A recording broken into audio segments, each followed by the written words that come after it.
as I was thinking about this topic of using the arts to promote diversity and inclusion, what was coming to mind for me was this aspect of culture and community.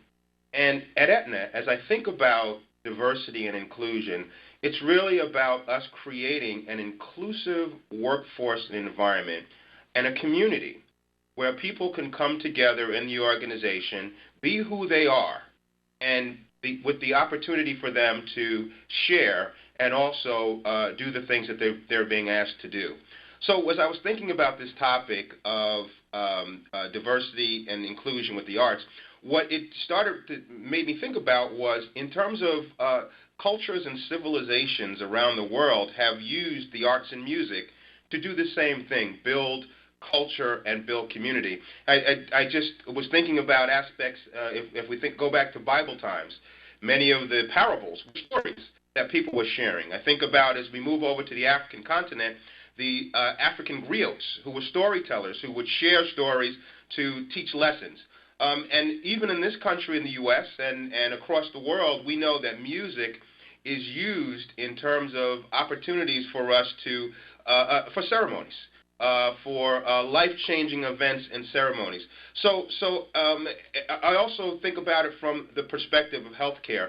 Many cultures use music and the arts to support their actual health and hearing. So for me, it makes sense at Aetna, as we are a healthcare company, and our goal is to help people to live, empower people to live healthier lives. It made sense for us to promote the arts and diversity. And what I want to talk with you today is how the arts and diversity are not just the things that we do, how it's really linked to who we are as an organization.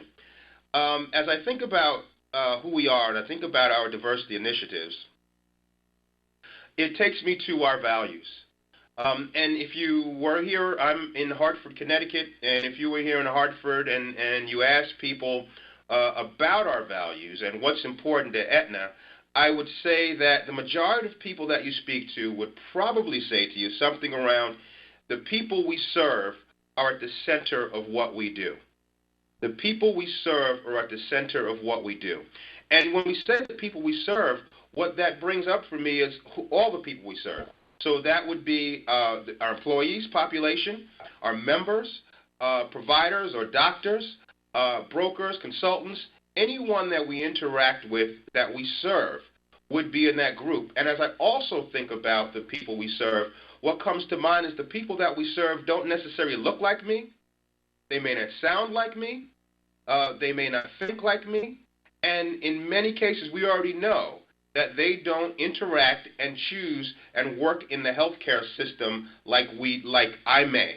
So it's important for us in terms of our diversity strategy that it's not just something that we see as it's the right thing to do. It's smart.